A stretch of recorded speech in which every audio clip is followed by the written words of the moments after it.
Hello, പണ്ടെപ്പോഴോ എനിക്ക് ഇൻസ്റ്റാഗ്രാമിൽ നിന്ന് കിട്ടിയ റെസിപ്പിയാണിത്. ഇത് ചിലപ്പോൾ എല്ലാവർക്കും അറിയാത്തവരുണ്ടാവുമല്ലോ. വളരെ ഈസി ആയിട്ട് ഭയങ്കര ടേസ്റ്റി ആയിട്ട് എന്നാൽ ഒട്ടും ഹെൽത്തി ഇല്ലാത്തൊരു റെസിപ്പി. ഇത് സ്നാക്കായിട്ടോ അല്ലെങ്കിൽ വെറുതെ കുറിക്കാൻ തന്നെ ഭയങ്കര ടേസ്റ്റ് അത്. ഇത് ഞാൻ ഇതിന് അഡിക്റ്റ് ചെയ്യുന്നു. പക്ഷേ എന്താ പറയുക, ഇപ്പം ഞാൻ കഴിക്കാറില്ല. കാരണം കുറച്ച് ഹെൽത്തൊക്കെ നോക്കുമ്പോൾ കഴിക്കാത്ത നല്ലത് എന്ന് വെച്ച് വല്ലപ്പോഴും കഴിക്കുന്ന ഒരു കുഴപ്പമില്ല കേട്ടോ. പഴംപൊരിയും പരിപ്പോടിയും കഴിക്കുന്നില്ലേ, അപ്പോൾ ഒരു ദിവസം ഇതാക്കിയാൽ മതി, അപ്പം കുഴപ്പമൊന്നുമില്ല. ഇതുണ്ടാക്കാൻ ഒന്നുമില്ല, ആകെ 2 സാധനം മതി. കോൺഫ്ലവറും സ്വീറ്റ് കോണും കൂടെ മിക്സ് ആക്കുക, ഡീപ്പ് ഫ്രൈ ചെയ്യുക. അത് കളറ് മാറും മനസ്സിലാവും. ഞാൻ എൻ്റെ മാക്സിമം അതിന് ഓയിൽ ടിഷ്യൂ പേപ്പർ വെച്ചിട്ട് ഒപ്പിയെടുത്തിട്ടുണ്ട്. നല്ല ക്രിസ്പി ആയിട്ടോ, അത് കാണുന്നതല്ല, നല്ല ക്രിസ്പിയാണ്. ഉപ്പും മുളക് പൊടി ഇട്ട് നന്നായിട്ട് മിക്സ് ആക്കുക.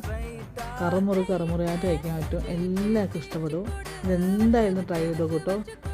അപ്പോൾ ബൈ.